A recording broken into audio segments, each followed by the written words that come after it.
नाज़रीन, ये आपके सामने जो दो वीडियोस जो हैं वो इकट्ठी चल रही हैं। इसके ऊपर एक वीडियो ये जो औरत वाली है ये है पंजाब इंडिया की और दूसरी वीडियो है पाकिस्तान की।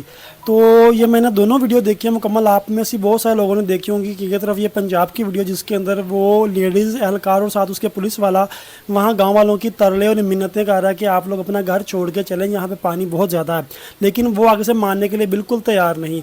और ये वीडियो तकरीबन 4-5 मिनट तक की थी, लेकिन उसके बाद भी वो लोग वहाँ से नहीं हिले। और दूसरी तरफ हमारी पंजाब पुलिस थी जिसके अंदर एक देहाती था, वो बात नहीं था मान रहा, तो आगे एसएचओ ने उसको गुस्से में डांटा कि तुमने मुझे क्या रेस्क्यू वाला समझा हुआ, मैं एसएचओ हूँ, आगे लोगो चलो, यानी कि उसको कुछ लफाज भी थोड़े से चवल इंसान कह दिया।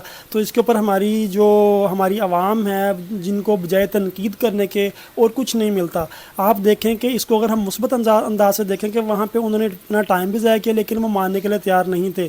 लेकिन यहाँ पे उसने वो जो था जैसा था उसने सामने, उसको पता था वीडियो बन रही है, लेकिन उसने वही काम किया जो वो कैमरे के बगैर भी करते हैं, लेकिन वो कैमरे के सामने कर रहे थे। तो उसकी ये थोड़ा सा गुस्सा करने की वजह से वो फैमिली मेरे ख्याल से 2-3 मिनट के अंदर मान गई जाने के लिए। तो जान बचाना बहुत कीमती है, इनके पास इतना टाइम नहीं है। फिर अगर वो वहाँ पे उसको मनाने बैठ जाता, टाइम ज़्यादा लगना था, फिर बाकी जो फैमिलियाँ उनको भी रेस्क्यू करना है। अब वहाँ पर टाइम बहुत कम है। फिर आप लोग नीचे कमेंट करते हैं कि रेस्क्यू कुछ नहीं कर रही, रेस्क्यू कुछ नहीं कर रही, रेस्क्यू टाइम ज़ाया कर रही है, इतना टाइम लगा रही है, हमारे बच्चे मारे गए, हमारे जानवर मारे गए, रेस्क्यू नहीं पहुँची। खुदा के लिए कभी कोई मौका तो हाथ से जाने दिया करें, कभी किसी को तो आप अप्रिशिएट किया करें। अगर उस बंदे ने गुस्से में कुछ कह दिया तो क्या बुरा कह दिया, जान बचाना बहुत फ़र्ज़ है उसको। अगर वो ज़बरदस्ती वहाँ से लेके गया तो उसमें उसकी बेहतरी है, क्योंकि उनके ऊपर इस टाइम पूरे पंजाब का बर्डन है, उन्होंने हर बंदे को रेस्क्यू करना है।